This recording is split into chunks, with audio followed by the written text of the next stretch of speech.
got to put your hand out for this because you're gonna catch it. All right, get your hand out. Okay. Let's try it. I'm gonna do a no look. Okay, yeah. You want a drink? Yep. Hell yeah, that worked out perfect. That was awesome. Mm-hmm. I can't probably do it. Yeah, That's pathetic, but it's okay. Yeah. Hey everyone, welcome back to the Thoughts Distilled Talk Show from homebar.io. I'm Kevin, and with me as always is Justin. Hey Kev. Hey, and bud. everybody. Yeah. Hey, yeah. So what are we talking about today, bud? Today we're talking about a revival brand out of Louisville, Kentucky. Old Louisville. Yeah, Louisville, right. Yeah. So I got the opportunity to actually go down there, talk to him. The owner, his name is Amin, really good guy. Unfortunately, Justin wasn't able to go Nope. For this one. So I I kind am of going to be visiting though. Yeah, so he did say if we ever wanted to go back down, or if you wanted to go back down, he's like totally cool with that, which is really nice of him. But anyways, Old Louisville whiskey, and so there's actually a few bottles that they have, right? So they have this one, which is their single barrel, right? They have a batch one that came out pretty recently, and then they have a rye, which actually when I was down there, and we'll need to do some B-roll here, I was able to actually get some footage of that, which is pretty absolutely. cool. This is their first single barrel bourbon though, right? Yes, as far as I what this one understood it, this was their first one. Yep. So this is their first single barrel. It says on the bottle there. But 8-year MGP. 8-year MGP. High rye, so the 60% corn, 36% rye mash bill. Yep. That's cool. Yeah. I That's. can get behind that. Yep. Exactly. And we were able to sample it. So this isn't the first time I've had it. Obviously, we were able to sample it when we were there too. But yeah, there's going to be a lot of good things to get into. I don't know if I'm sure that you guys have heard a lot of sourcing from MGP. Right, there's a lot of brands that do that. Oh yeah, a lot. And to be honest, I don't know what your thoughts are on that, Justin, but I think a lot of the brands that we have had are pretty good. Yeah, I mean, I don't know. I don't think it's bad. There's a lot of good whiskey that comes out of Indiana. Right. So it's people get stuck on it's got to be for Kentucky if it's bourbon, but I think it's proven time and time again that they have it down to a science, and especially that higher age stuff is just so good. Yeah, if you can get your hands on it, that's the hard part. Hands on it. It's I mean, I'm okay with it. There's a lot of other distilleries that are starting to do contract distilling, just like they do. Obviously, we know Bardstown does it. Castle and Key is doing it, and I'm sure there's more. I know there's more. Right, just general contract distilling. Yeah, exactly. Yeah. Well, and I guess which is different than sourcing, but I'm sure some of them do that too. Yeah, a little bit different. I can imagine it's a little bit different. Well, it is because I guess you have a say of what the mash bill is, or exactly what. Yes, yeah. Exactly, because that's the new make difference, right? Like you're doing new make with them as opposed to just sourcing what has already been aged, right? So so there's a bunch of brands. We won't get too far into it, but there's things like I know TC whiskey for a while. At least we know for a while they were. I think they still do for some. Some things, so they're really aged stuff. I think it is still MGP, but yeah, they do their own. Which we love, right? Like, love it. And we have a 13-year MGP product from them that we'll be digging into. It's very good. Yeah, super good stuff. And I think also Pingree, it might be another one too. That's MGP, at least some of it. Anyways, there's tons of stuff that's MGP sourced, and we know that it's just super reliable, right? It's good stuff. So yeah, this bottle is one that, like we said, 3660, right, and 36 rye. Good stuff, and we'll just. You want to just get into it, or into it, yeah. Let's stop talking about it. Let's right? do it. Let's just get into it. All right, you ready for a glass? Yeah, let's get a glass. Okay. Oh wow, gosh. Look at that. Do you work at the bar? First try. God. Beautiful. All right. Oh, I can smell it from here. Yeah, definitely pretty pungent. Oh, it smells good. Yeah, it smells really great. good. It's very sweet. Yeah, I get some oak on there too, like a decent amount of oak. I can already tell. I mean, I'm a sweet oak guy. I love that note, that sweet oak note. Yes. Be interesting to see how that goes with the rye. And it is. It's definitely very sweet oak.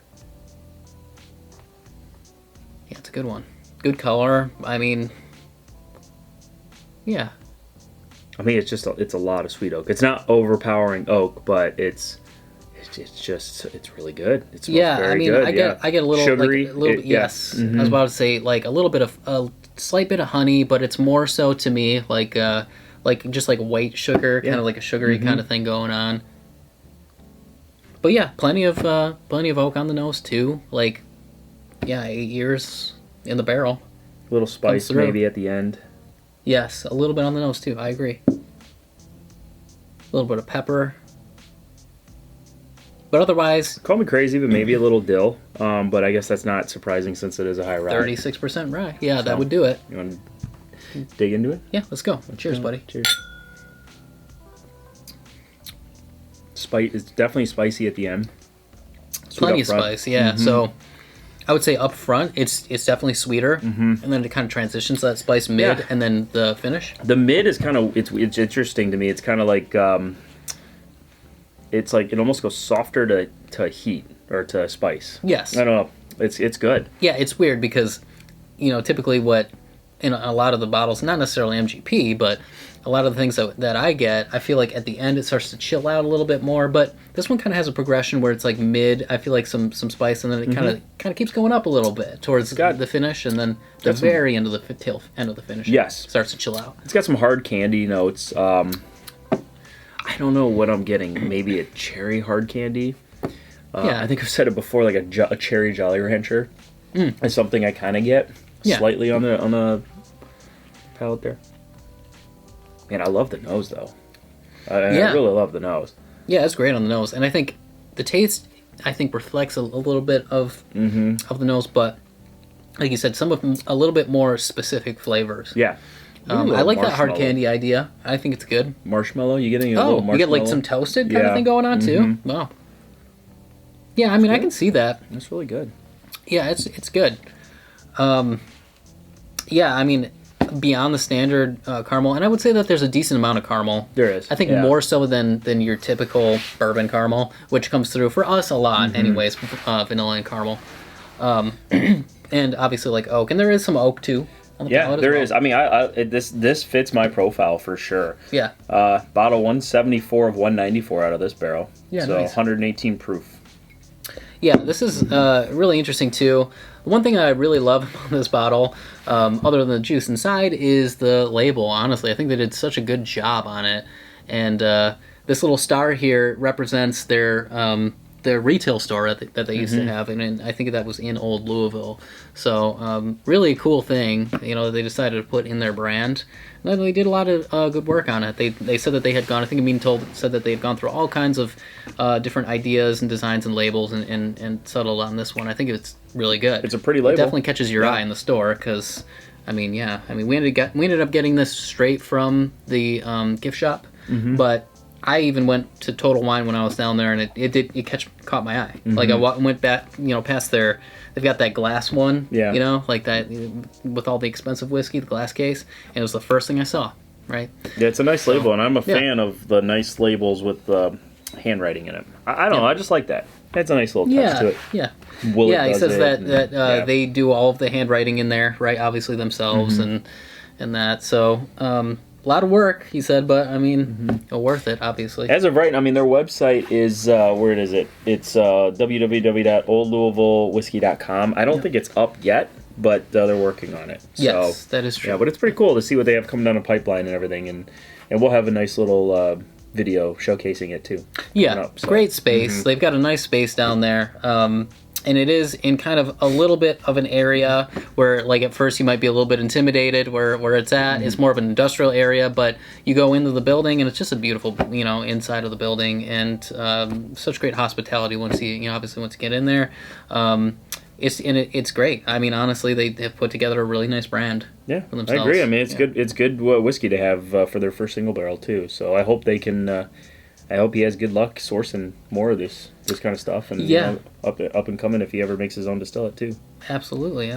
Cool. So let's talk a little bit about what we got here in the glass. So as far as rating, what are you thinking? So as far as the range, I think this bottle set us back 150. So it's not cheap, right? It's not a cheap. There's a couple things I wanted to talk about in there. So 150, you're going to go ahead and maybe recoil a little bit. I did. Yeah, for sure, and that's totally understandable. The thing that I thought about it is this is 8-year MGP. It's getting harder and harder to get your hands on MGP, and also being that it's an 8-year, you look out there, I've seen some 6 years, I've seen some, and those are actually pretty up in price too. So thinking about that and keeping that in perspective, and the fact that they're trying to build a brand, obviously. So a lot went into it. The bottle's great. The label's great. The whiskey inside is great, right? So when all those factors into it, you got, $150 bottle. Yeah. The $150 price tag would be really hard for me to come across, and I don't know, if I'm being honest, if it's something that I would run up and grab. Now tasting it and smelling it and all that, it's right up my alley. It's my profile. Mm-hmm. It actually reminds me a little bit of the Rebel Yell 10-year single barrel is what it kind of reminds me of. Okay, Oaky profile. Now, that one's a lot more oakier than this is, but it's one of my favorite bottles, and it's because I love that profile that it's in. And this one has a little more heat. Yeah, it's a little younger, but it really reminds me of that. And I think Lux Road, well, they're owned by MGP now, but I think that I don't know for sure if that one was sourced from MGP, from Lux Road, but I really like it. That's an $80 bottle. And I was able to find it at 80. So it's really, and it's really hard for me to splurge 150 on 8-year. But I understand. I do understand the it's craft. It's craft, right? The cost of trying to make your money back on those barrels, establish a good brand. Like, I understand that. Having not tried it, it would be really hard. I don't know if trying it. Yeah, I'd say I'd buy it because it's a first edition. It's coming from a cool place. So after trying it, I'd say I'd buy it, but I don't know if I would. Initially it's tough. It's a toughie, right? Like, obviously I went down there, I bought it, and then if you were at the store, that's how I always try and look at it, right? If you were at the store, you see it $150, it's tough because all these things have to come through for the value of the bottle, even though you know what I mean? Like, you don't know all the things about it. All you know is what you see when it's on the shelf, and all. Maybe you did some research. It's got some chocolatey notes too. Yeah, it's starting to evolve a little bit, which is great. I think I actually got like a very, very deep caramel note, like a really nice, like very decadent caramel note too. But anyways, I think it is interesting that it's evolving slightly in the glass. Yeah. But I think it's a great bottle, 8-year. The price is a little, like we said, a little tough. Value-wise, what do you think, Justin? As far as if I had to put a value on it, I'd say like 80 to 100. Okay. You know what I mean? That's fair. I think you're paying a little premium for a craft distiller in general, and I think you have to keep that in mind. But just based off what I had, I love it.